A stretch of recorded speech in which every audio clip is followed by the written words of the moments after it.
A nombre de la doctora María del Carmen Cotillón Escondria, directora de la Escuela Nacional de Lenguas, Lingüística y Traducción, agradecemos su presencia presencial y virtual en esta presentación.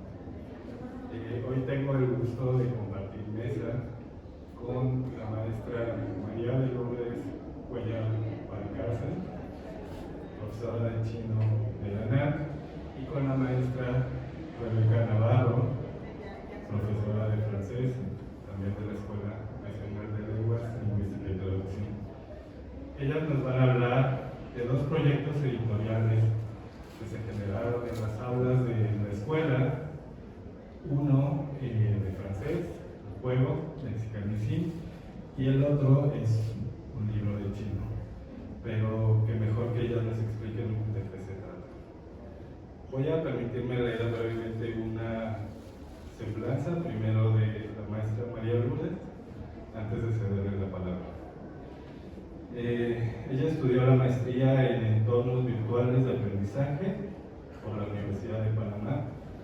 También estudió chino en el Instituto de Lenguas de Beijing y en México. Es trabajadora social y participa en la corriente Humanismo Universalista desde 1989. Desde el 2004 se desempeña como profesora de chino en la Escuela Nacional de Lenguas, Lingüística y Traducción de la UNAM, donde actualmente es profesora de tiempo completo y asesora en la biblioteca. Muchas gracias, Senio.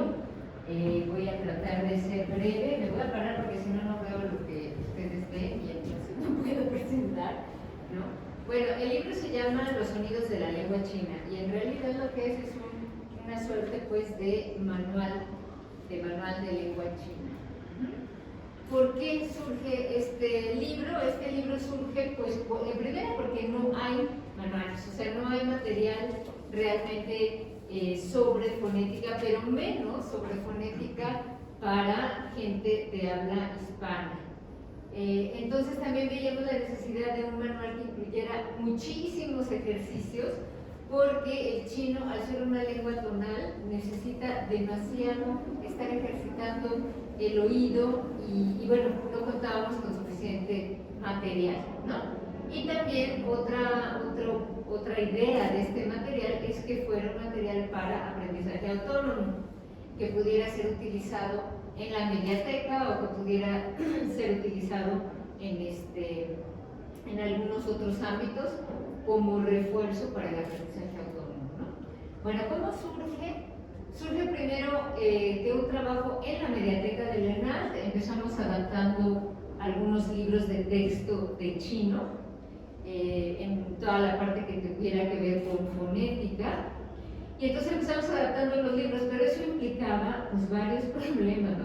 Desde estar modificando ejercicios que no venían al caso para los mexicanos, bueno, en fin, no era como lo más adecuado, pero empezamos por ahí. Después empezamos a elaborar, porque eso no era suficiente, empezamos a elaborar fichas de lengua, les llamamos en la mediateca, que son materiales cortitos con explicaciones y ejercicios adicionales. Y luego, bueno, ya cuando teníamos todo ese material, pues replanteamos otra vez, bueno, ¿por qué seguimos adaptando y complicándonos la vida? Mejor hagamos un manual nosotros, ¿no? Y entonces fue que empezamos a hacer un pilotaje de estos materiales que ya estábamos elaborando, de las fichas, de los ejercicios que empezamos a hacer, y los empezamos a pilotear en cursos presenciales y en línea. Y finalmente surge este libro, ¿no? Que, bueno, ya podrán ustedes adquirirlo en muy poco tiempo. ¿Qué contiene el libro? Bueno, información general y específica sobre ortografía de la transcripción fonética del chino, articulación, cómo se articula cada uno de los sonidos, y los tonos, que es un tema muy específico de la lengua china. Tiene ejercicios, tiene audios y tiene una clave de respuestas. Estas es más o menos algunas pequeñas imágenes del libro ya como está. Estas son otras, ¿no? Entonces se buscó, por ejemplo, que tuviera los audios se puede acceder a los audios a través de un QR y eso nos va a permitir que todo el material de audio esté en algún sitio ubicado, y entonces quien adquiere el manual pues va a poder ir a consultar los audios o bajarlos juntos, separados, en paquete, etcétera, ¿no? Con mucha facilidad. Bueno, ¿a quién va dirigido? Pues va dirigido principalmente a alumnos de chino, latinoamericanos, específicamente mexicanos, ¿no? De nivel básico.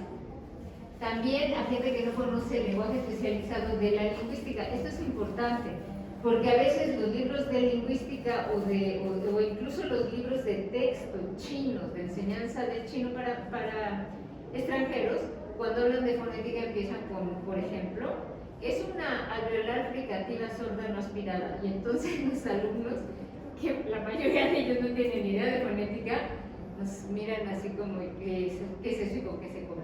Entonces decidimos no utilizar ese tipo de lenguaje, sino un lenguaje muy, muy, muy coloquial, con términos un poco inventados, y poner a pie de página ya los términos más científicos o más técnicos, ¿no? ¿Para qué sirve? Bueno, sirve para aprender de cero lo que es la fonética china, obviamente no la lengua, la fonética china.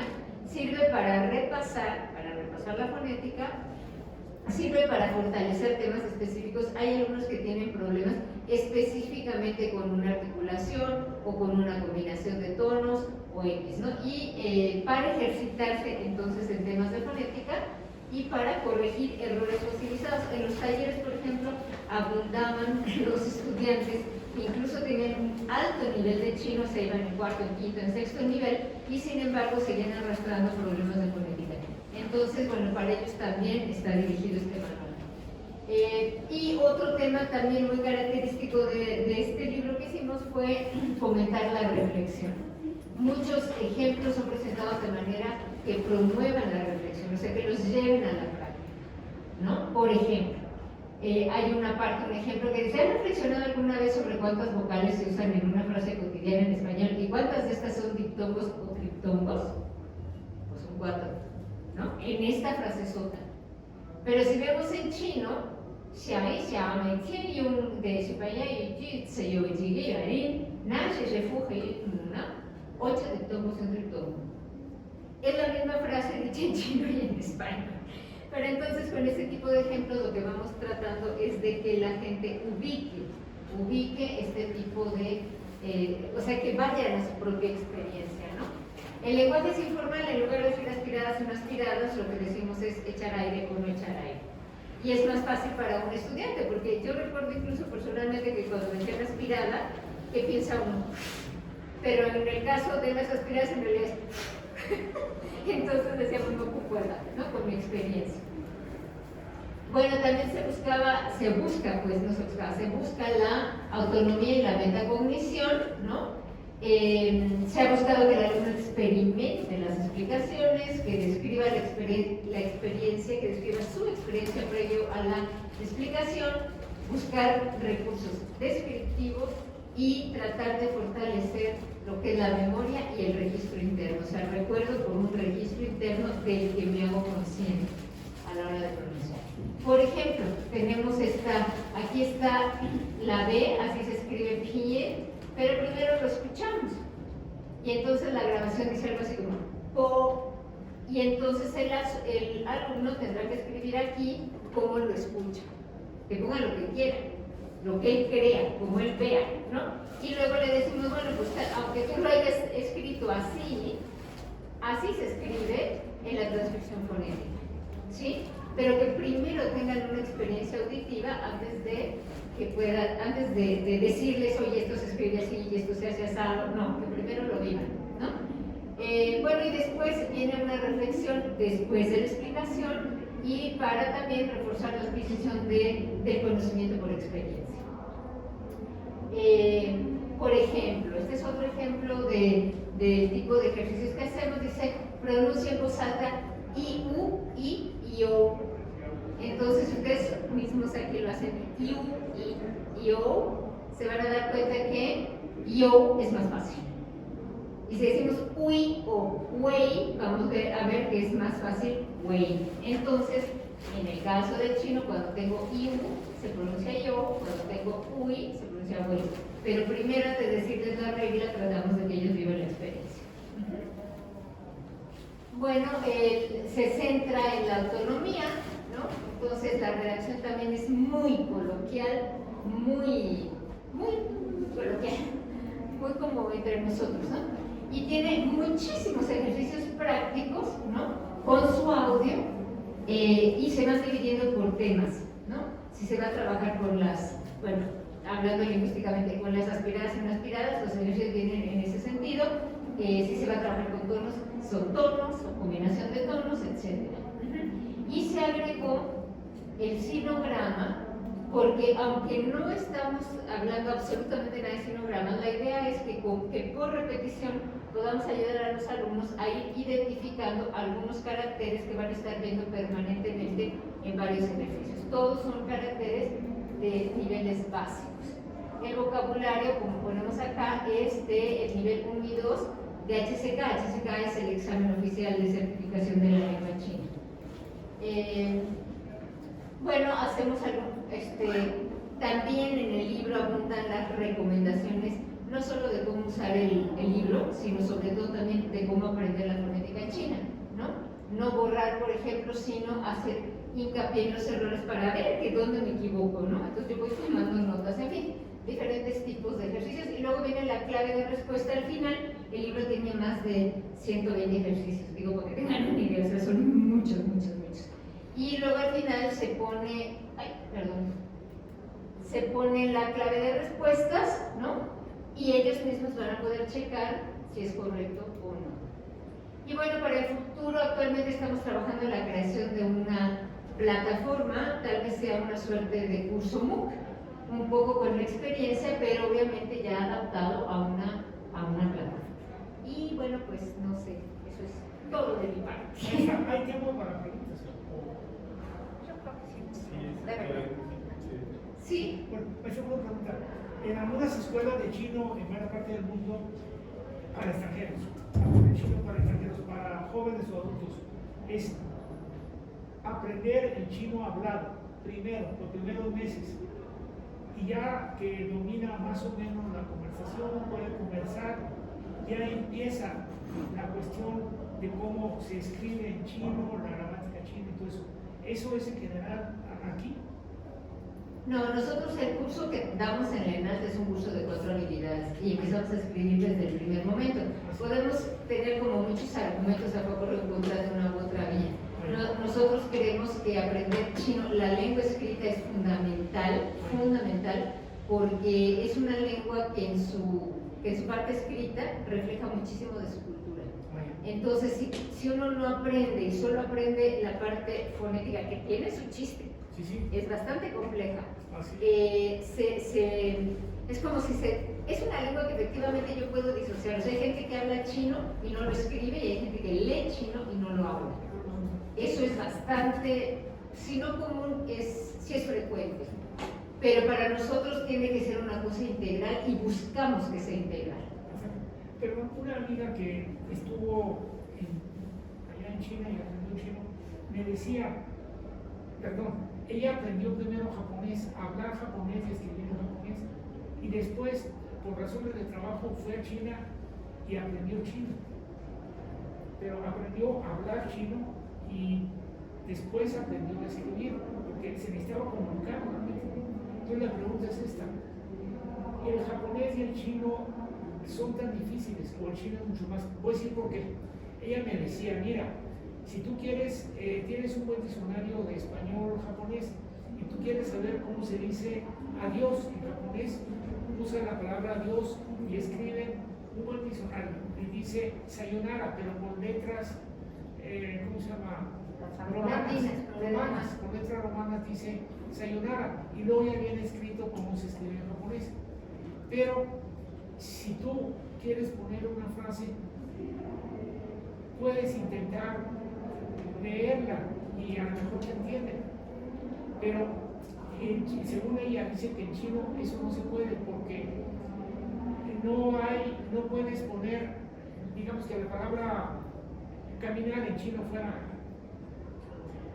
mío solamente lo puedes escribir con ideogramas chinos, pero no con letras romances. O sea, es cierto que el chino es mucho más difícil que el japonés para una gente que habla español. Pues la verdad no sé si sea más difícil o no, porque yo no lo japonés. Pero bueno, lo que dicen los muchachos es que sí, que es más difícil el chino. Pero con respecto a lo que está usted diciendo, efectivamente los chinos nunca van a escribir con la transcripción fonética. La transcripción fonética es un apoyo para muchas cosas, entre otras para escribir en la computadora. Pero los chinos van a escribir en caracteres chinos.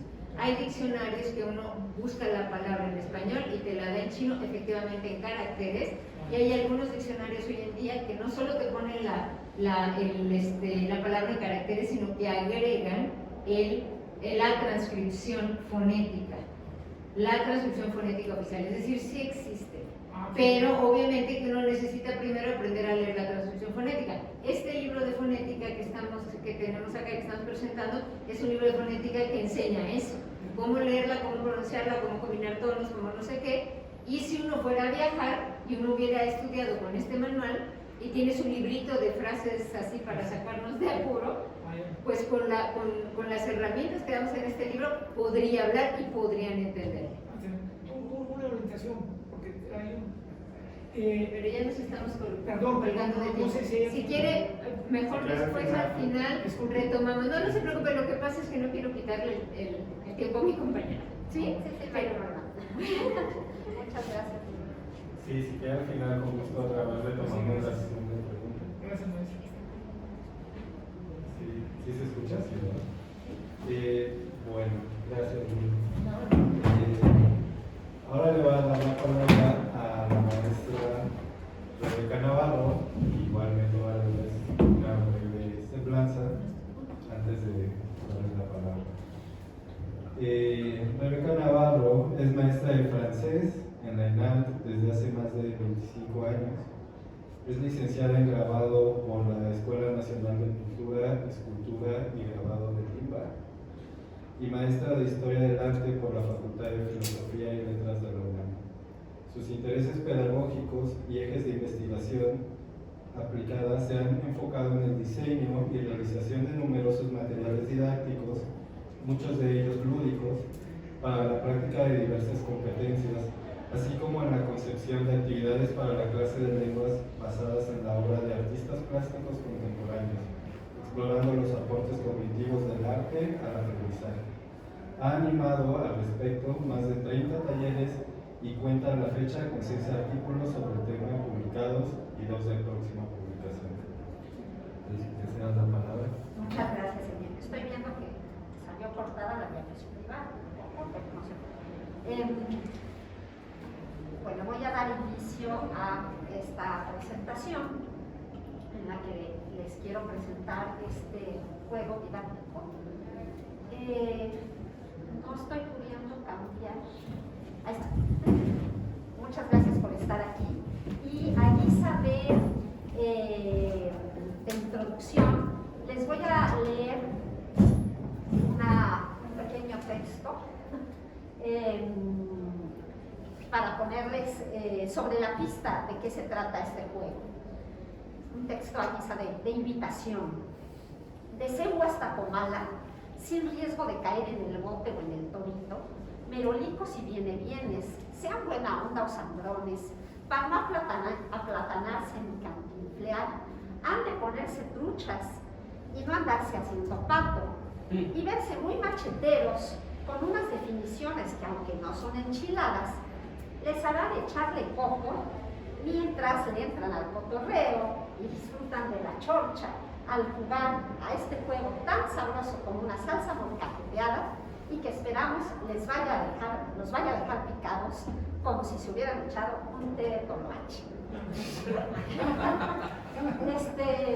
Este conjunto de vocablos que solo entendemos nosotros los mexicanos.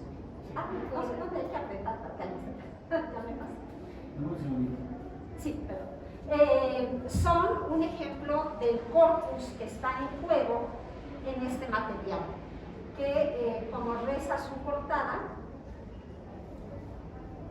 es un juego que pretende hacer que los alumnos elaboren definiciones de elementos culturales distintivos, típicos de la cultura mexicana, en la lengua meta que están aprendiendo. El juego se presenta en esta cajita muy práctica, tamaño de un libro, casi no pesa. Las tarjetas están en español y entonces es un juego que van a poder jugar aprendientes de cualquier lengua extranjera que sean mexicanos o conocedores de la cultura mexicana. Y en la dinámica se trata de que se imaginen que están teniendo que explicarles estos elementos distintivos a un nativo, a un hablante de la lengua meta, y elaboren una definición con los recursos lingüísticos que tengan a su disposición y las estrategias de mediación que puedan movilizar para el caso. Esta publicación es la primera de una nueva línea editorial que inaugura la ENAL, que deseamos que vaya a ser muy fructífera, que se llama Aula Lúdica, que está concebida para acoger materiales didácticos de corte lúdico y pensando en responder también a una necesidad de muchos maestros que pueden tener ideas prácticas, divertidas, que funcionan muy bien en clase y que no son necesariamente producciones que vayan a desembocar en un libro de texto, en un manual completo, en un trabajo de investigación de otras características, sino que van a responder a una necesidad muy puntual del salón de clase, pero con mucha eficacia, ¿no? Entonces, esperamos que vaya a haber muchas más publicaciones de este corte. El juego contiene una descripción de qué se trata, como pueden ver aquí, es un juego intercultural para practicar la producción oral y la competencia de mediación en lengua extranjera.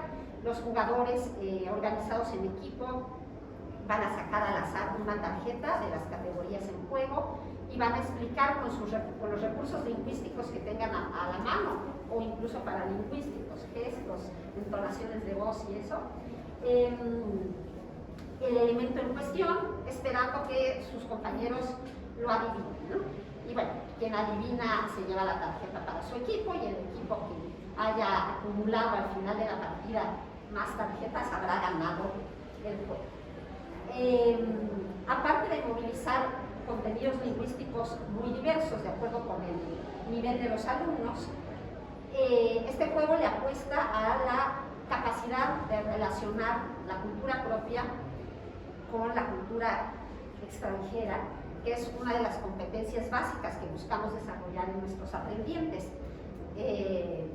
Buscamos dotarlos de la sensibilidad cultural necesaria, la capacidad de identificar y utilizar muchas estrategias para establecer contactos con personas de otras culturas y con la perspectiva de que los aprendientes de lengua son agentes sociales, actores sociales que necesitan desarrollar esta clase de recursos para poder construir y transmitir sentido a personas que no comparten necesariamente los mismos códigos culturales de uno.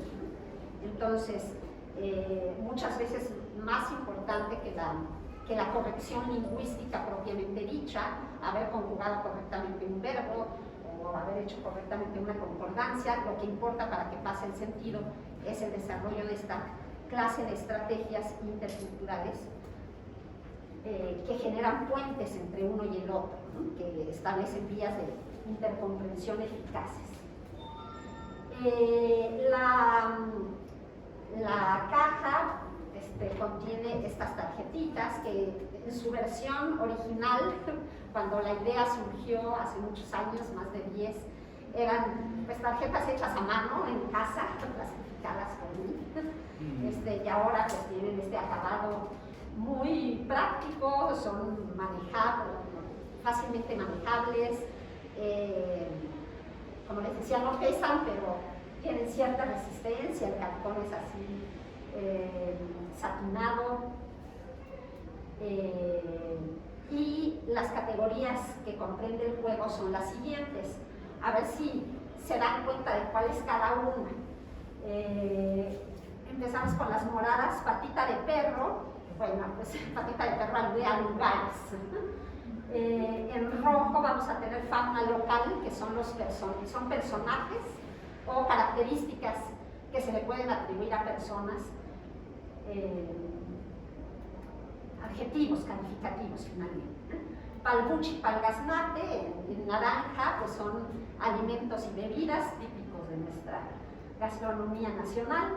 Pichas o cachas corresponde a acciones, verbos, expresiones verbales características que usamos en el español de México. Voces del barrio presenta expresiones idiomáticas diversas, interjecciones varias, y pues lo que ya no nos cabían las categorías restantes lo pusimos en Mexicanicín, donde encontramos refranes, fechas, canciones, expresiones varias muy mexicanas.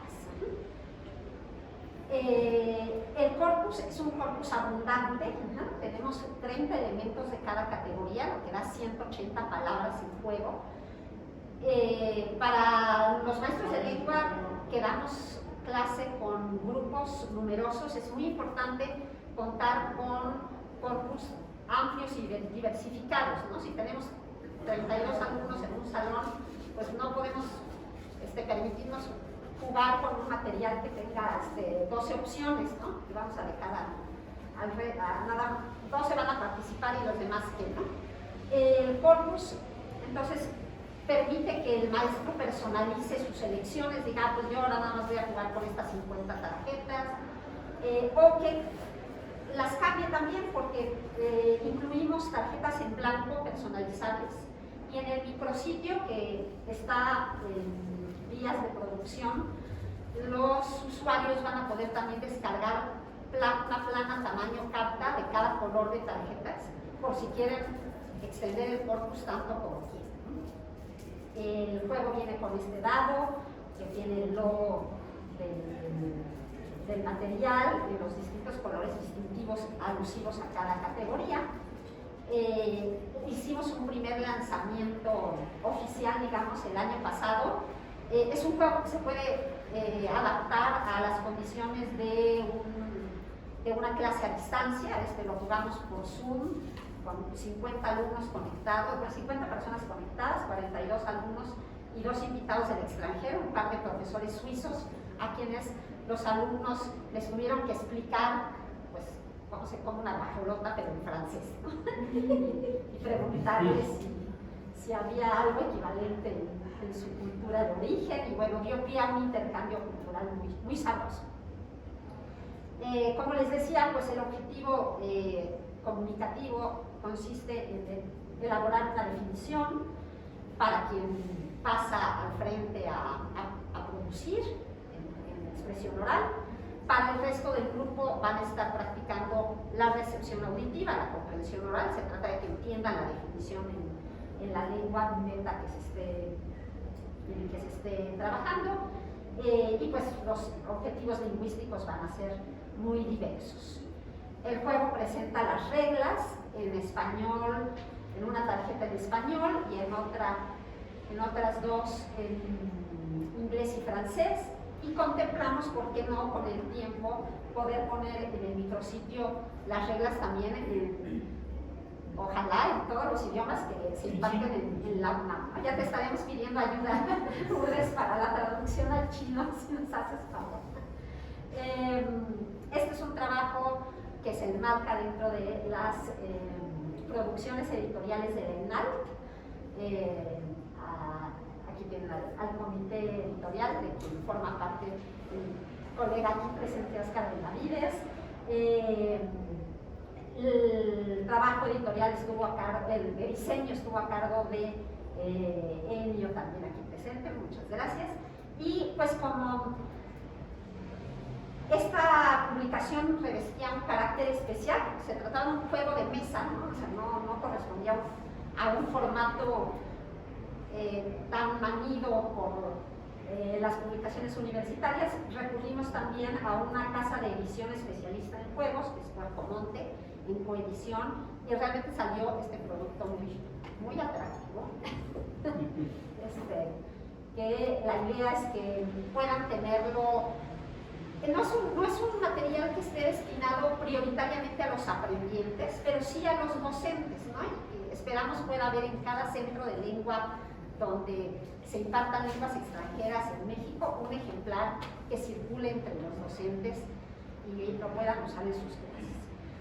Este material viene de un proyecto que fue presentado hace más de 10 años a la dirección del CELE, en el que otra colega y yo, la maestra Claudia Cano del Valle, propusimos cada una 2 juegos con la intención de pilotearlo, como se dice en francés, de probarlos con diferentes grupos y ver si podía ser viable su publicación. Diseñamos cuestionarios tanto para los colegas docentes como para los alumnos que usaron el juego. En paralelo yo estuve haciendo la investigación que habría de venir en el marco teórico del proyecto, y se realizaron al final, a lo largo de 13 semanas, pruebas estoy hablando aquí de 4 materiales, pero esto es casi 8 pruebas por cada juego, con 29 grupos diferentes, 22 profesores se implicaron. Recibimos 438 cuestionarios y a partir de las sugerencias que salieron de ahí, pues se hicieron las adaptaciones, mejoras, cualquier cambio que se reveló pertinente.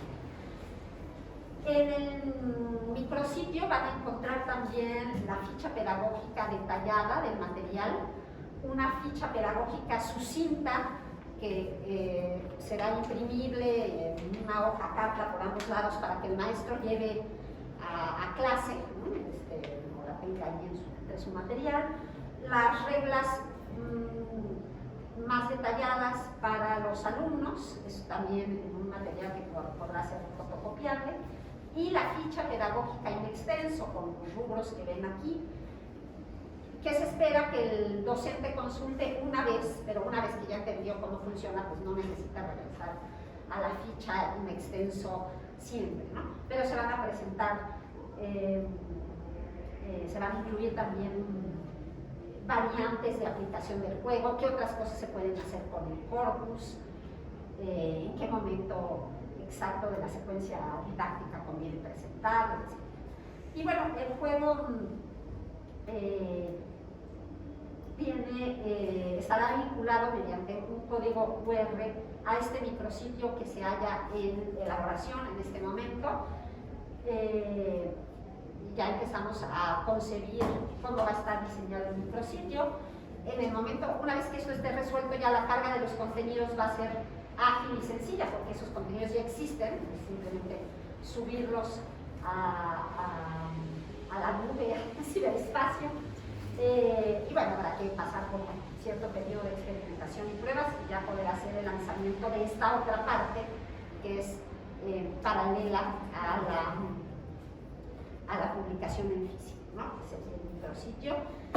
Se contempla que este espacio virtual contenga la presentación del proyecto Aula Lúdica, al que podrán sumarse nuevos actores en un futuro, el marco teórico de la colección, que es la investigación de la que les hablaba, material adicional de cada juego, que son las variantes, las ideas para ir más allá, qué más se puede hacer con estas tarjetas en clase, y eventualmente tal vez un foro de discusión, un espacio de preguntas frecuentes, un espacio para recibir recomendaciones o sugerencias.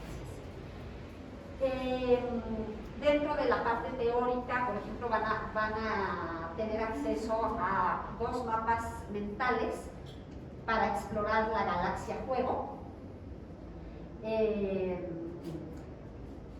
para ir desentrañando lo que está en juego en un juego cada vez que jugamos. Se pretende como un espacio interactivo donde el usuario pueda cliquear en cualquier parte del mapa y se desplieguen ahí los contenidos de texto correspondientes en un recorrido que se busca muy orgánico, no jerarquizado, ¿no? Que se puede entrar por cualquier parte para ir descubriendo estas esferas de implicación o de incidencia de la noción de juego, ¿no? Entonces, todas estas esferas de sentido que gravitan en torno al juego, que han sido sistematizadas a partir de fuentes canónicas como Huizinga o Caillois, ¿no? Que son los, digamos, autores ineludibles en materia de juego, ¿no? Se podrá acceder desde el centro hacia las periferias o al revés, de forma centrífuga, como uno quiera. Y pues la idea entonces es, estamos ahorita en esta fase de darle difusión al material, de ponerlo a jugar. Si ustedes trabajan en alguna, no sé si nos acompañan aquí maestros de lengua de alguna institución, pero no duden en contactarnos si quieren un ejemplar o si quieren que vayamos a pilotearlo con sus maestros y alumnos, porque como les digo se puede jugar en cualquier idioma. Esperamos que haya reimpresiones, porque hasta ahorita el tiraje inicial no ha sido tan abundante, pero la puerta está abierta para que haya más. Queremos difundir también el protocolo de publicación para acoger a futuros autores que se animen a presentar un proyecto en el marco de aula lúdica, y pues por supuesto que haya más publicaciones. Y bueno, simplemente ahora para cerrar, los dejo con algunos ejemplos. Les voy a leer esta definición a ver si descubren de qué se trata. En este caso la voy a hacer en español, pero es lo que nuestros alumnos harían en la lengua extranjera que estén aprendiendo, en mi caso francés, otros alumnos Lourdes podrían hacerlo en chino. A ver si adivinan de qué se trata.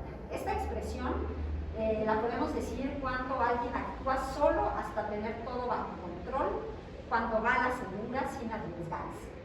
Alude a un tipo de calzado de origen prehispánico, característico de la vestimenta tradicional de los trabajadores del campo. ¿Se dan cuenta qué expresión idiomática es? Guarache.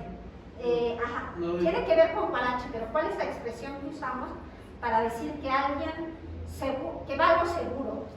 No dar zapatazos sin guarache. Exactamente, no dar zapatazos sin guarache, no dar pasos sin guarache. O por ejemplo, esta otra es una palabra que tiene por lo general una connotación negativa y se usa este calificativo para aludir a una persona que no cuida su aspecto personal, que no se arregla, que puede estar mal vestido o incluso desaseado, con una actitud de flojera, de cierta indolencia, de descuido. Ubican de que, ¿sí? ¿Fachoso? Puede ser fachoso, pero no es fachoso. Flojo. ¿Alguna otra? ¿Cómo? Fachudo o fachiento. Ajá, son derivados también. ¿Alguna otra? Van por la pista correcta, también empieza con F. Fodongo. Exactamente. ¿Cómo te hubieras llevado alguna tarea? ¿Cómo dijo? Entonces, bueno, pues de esto se trata Mexicanicim. Aquí viene, en el juego viene una tarjeta de ejemplos con un caso en francés y su traducción al inglés. Una última para cerrar. Se utiliza este adjetivo en el contexto escolar para caracterizar a un alumno, al alumno que siempre hace la tarea, que es muy puntilloso con su trabajo, que le hace caso al maestro siempre. El resto de sus compañeros lo pueden usar con un cierto dejo peyorativo, que no es para nada un insulto, y lo usarán para designar así a ese compañero que siempre hace la tarea y quiere que la Machetero. Matadito, machetero, ñoño, exactamente. ¿Cómo? Bueno, pues ya tienen 3 ejemplos de cómo se juega Mexicanicim. Les agradezco muchísimo su atención y no sé si hay alguna pregunta. No sé si hayan trabajado con maestras francesas. En lo contrario, por ejemplo, en Toulouse, Francia, los jóvenes hablan un francés, un dialecto del francés, algo diferente al que hablan en París. Ajá. Ahora bien, algunas palabras, algunas frases de francés serían útiles para hacer lo que usted hizo, pero en sentido contrario, o sea, con oraciones y frases del francés de Toulouse o de Marsella o de otros lugares. Sí se ha trabajado con la maestra francesa para hacer algo parecido en francés, lo que usted hizo, pero en francés. Bueno, en nuestros cursos buscamos obviamente integrar la diversidad lingüística del idioma que enseñamos, ¿no? Y somos muy sensibles a sus variaciones diatópicas, el francés que se habla en distintas latitudes, en distintos lugares de la francofonía. Ahora, aquí el problema es que, por ejemplo, un aprendiente mexicano, si nunca ha visto esa palabra, esa expresión, pues así nada más por verla no va a saber de qué se trata, ¿no? Las condiciones de juego ideales, pues sí serían poder contar con algún invitado de la lengua meta, que pues al día de hoy con las posibilidad de conectarse por vía remota no se puede. Y fue de hecho lo que pasó cuando hicimos el juego con los invitados suizos, ¿no? Nuestros alumnos mexicanos se estaban esforzando en explicarle a estos colegas invitados de Suiza qué era cada elemento, usando el francés del que disponían. Y de repente los invitados decían, pues aquí tenemos una expresión equivalente a ñoño, por ejemplo, ¿no? En Suiza les decían, los alumnos usan esta palabra, ¿no? Entonces va saliendo este intercambio, ¿no? Pero inicialmente el juego está pensado pues, desde el español, porque es para aprendientes hispanohablantes mexicanos de lengua extranjera. Perdón, ¿se puede hacer otra pregunta? Sí, ya estaban también los extranjeros. Perdón, una pregunta, pues, tanto es para la maestra de francés y de chino. Hay un método alemán maravilloso para aprender idiomas a nivel quizás un poco, no sé, segundo semestre, no sé. El maestro a un alemán le decía, mire, si tú quieres dominar bien el alemán, tienes que leer textos bilingües. Un cuento mexicano que tú lo tengas en español y en alemán, un mexicano que está aprendiendo alemán, en español y en alemán. Pero realmente vas a aprender bien, a dominar muy bien el alemán, solamente si trabajas intensamente. ¿Quién va a trabajar intensamente? Solamente las personas que hagan algo que les guste mucho, algo muy divertido. ¿Cómo vas a encontrar eso? Buscando en equipo cuentos, canciones que sean muy bonitas, muy divertidas, muy interesantes, pero que sean bilingües, que las tengas en español y en alemán. Lo lees en español, lo estudias en español un capítulo y luego en alemán, y luego haces ejercicio de comprensión y vas a empezar a pensar no solamente en español, sino en alemán. Y después de un tiempo ya vas a dominar el alemán, porque vas a trabajar intensamente durante varios meses en algo que te gusta mucho. ¿Ustedes me cuentan? En el caso del español y del chino hay algo parecido, de tener material bilingüe, y ahorita se puede también hacerlo no solamente visual, sino auditivo, porque ya hay cuentos mexicanos y alemanes que los puedes tener visuales y auditivos. Hay algo parecido en los dos idiomas, en francés y en alemán, perdón, y en chino. Bueno, en francés las casas editoriales que publican manuales de texto pues no recurren a la traducción, a lo mucho a un glosario al final del manual, ¿no? Ahora, pues, en el mundo editorial, por lo menos con el francés, pues yo sí conozco ediciones bilingües literarias, ¿no? Y bueno, como metodología se podría de repente integrar en algún momento de clase esta estrategia de comparación, ¿no? Muchas veces en clase recurrimos más a una aproximación inferencial, ¿no? Exponer los alumnos a la lengua, como demostró Lourdes con su material, permitirles que se hagan hipótesis sobre cómo está funcionando determinado hecho lingüístico, y ya una vez que se externan sus hipótesis y se verifican o rectifican, bueno, ahí sí ya darles a lo mejor la traducción, ¿no? Pero no empezar por la traducción, no sé si tú quieras. Bueno, en el caso... ¿Te pasó esto? Perdón. Bueno, en el caso del chino, en realidad es muy poco el material que hay bilingüe. De repente hay algunos libros que en realidad no son precisamente para estudiar chino, como sería no sé, el taotequín o el lichín, imagínate, o sea, esas cosas sí están bilingües, pero no es nada fácil aprender con eso. Porque en el caso del chino tenemos que entender que hay una parte que podríamos llamar intermedia. Lo que hay muchísimo son libros puestos, etcétera, etcétera, con la transcripción fonética, sea en la parte de abajo, en la parte de arriba, está el carácter y abajo está la sílaba que corresponde a ese carácter, para que de alguna manera la persona que está aprendiendo pues se guíe, porque hay muchas palabras además que no va a encontrar y que a la hora de buscar en el diccionario, si yo veo una palabra en chino, como no es alfabético, es complicado buscar en el diccionario. No pueden buscar alfabéticamente porque no existe eso. Entonces tengo que contar trazos. Si no sé hacer trazos, pues tampoco sé cuántos trazos tiene. En fin, es bastante complejo. Entonces en esos cuentos y en ese material, pues como viene la transcripción fonética ahí, abajo del texto, pues eso es una guía. Pero además agregarle el tema del español, eso es muy raro. O sea, ya bastante trabajo, porque imagínense, sería un libro totalmente impráctico, tener el carácter chino, la transcripción y la traducción. O sea, eso realmente muy poco. Y también depende mucho como de las estrategias de enseñanza y de aprendizaje.